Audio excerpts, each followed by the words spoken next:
to send. Talk about why you made that choice. Well, in case we don't make a deal, we'll need it. If we don't have a deal, we'll need it. If we have a deal, we could cut it short. It'll be leaving. All right, President Trump giving a stark warning to Iran as the Pentagon sends the world's largest aircraft carrier to the Middle East ahead of another round of nuclear talks set for Tuesday in Geneva. For more, let's turn to Republican Senator Pete Ricketts. Thank you so much, Senator, for joining us this morning. My pleasure. Thanks very much for having me on. I appreciate the fact that the president continues to lead these negotiations with peace through strength by sending the Gerald Ford to the Middle East.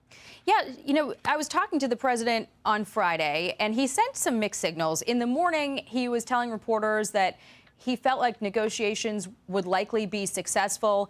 But by afternoon, he said regime change might actually be the best thing that could happen. He also doubled down on the U.S. position that, you know, the U.S. will accept nothing less than zero nuclear enrichment. What does that tell you about the state of these talks and where things are headed? We have been negotiating with Iran for a long time, and they have always tried to block us with regard to getting them to stop the nuclear enrichment. I think we've got the best chance now we've had in years. We've got a strong president. Iran is very weak. You see the people there fighting for their freedom. So we've got a lot of opportunity to be able to try and drive this home. It's really important that we don't allow Iran to have a nuclear weapon.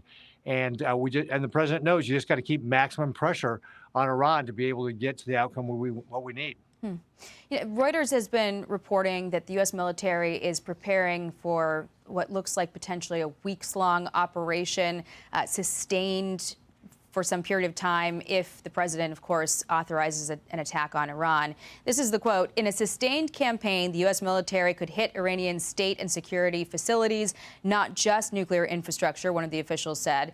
The official declined to provide specific details. Experts say the risks to U.S. forces would be far greater in such an operation against Iran, which boasts a formidable arsenal of missiles. Retaliatory Iranian strikes also increase the risk of a regional conflict.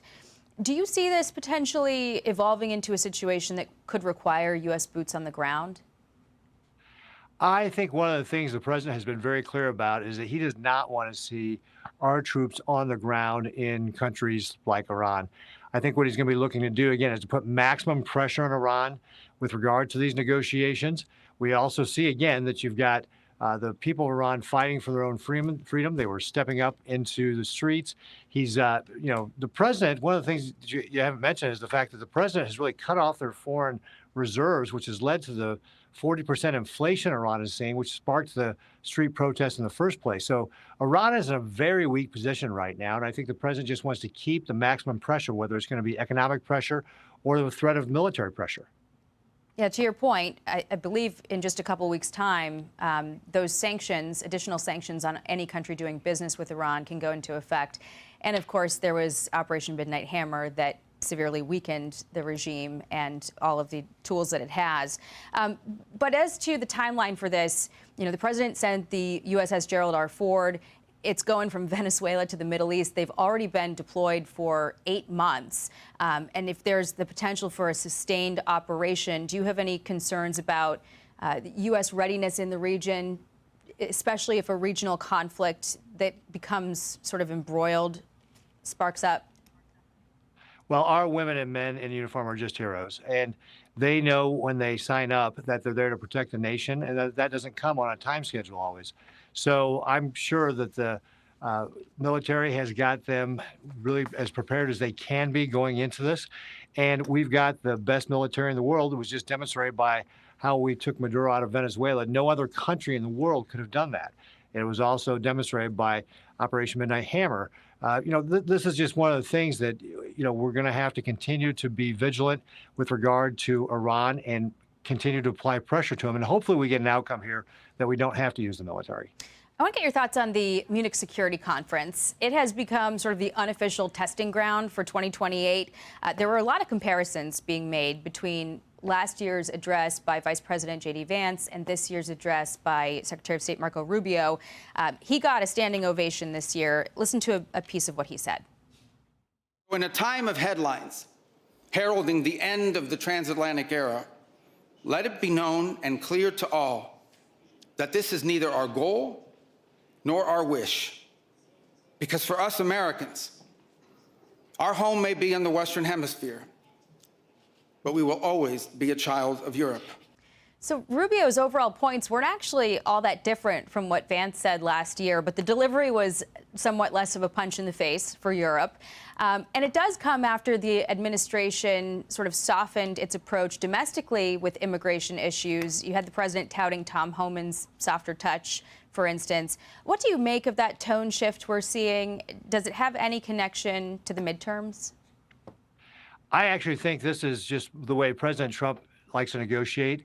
In this case, it's good cop, bad cop. Obviously, Rubio has been sent to be the good cop here. But look, if you go back and see that the European nations and NATO promised to get to 2% spending of GDP in 2014, and yet by 2022, only 7 of them had. They consistently told President Trump in his first term that they weren't going to get there. President Trump learned that he's got to actually take a tougher line with these European nations to get them to do what they're supposed to be doing in the first place. So I think that now that we're seeing the Europeans start to move, this does give Secretary Rubio some flexibility to take a line that maybe is a little bit softer with them. But remember, in his speech, he also hammered him for being too focused on migration and climate change and not worried enough about the having a lethal military to deter Russia. So his points, what you said, his points were the same. Look, you guys got to step up. You got to defend yourselves. You have to spend on defense. You got to be lethal. And you got to stop worrying about these things that are detracting from the lethality of your militaries. 2028 Democrats were also testing the waters in Munich, and AOC really struggled to answer a question on whether the U.S. should defend Taiwan if China invades. Listen to this. Oh, we don't have that sound. Well, I'm sure you've seen the headlines. She really struggled to deliver that answer.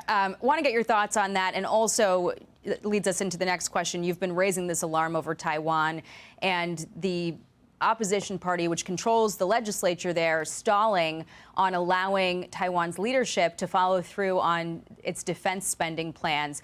Talk about AOC's answer, especially in the context of the threat that China poses in the region, while Taiwan is unable, for the time being, to follow through on those defense purchases.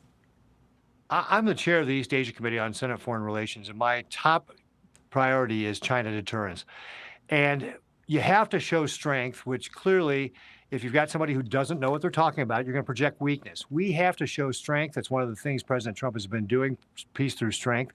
And that's, again, why I led a letter with Senator Coons, a Democrat in the Senate, plus Young Kim, a Republican in the House, and Ami Bera, a Democrat in the House, to encourage the legislative yuan in Taiwan to fully fund the supplemental defense spending.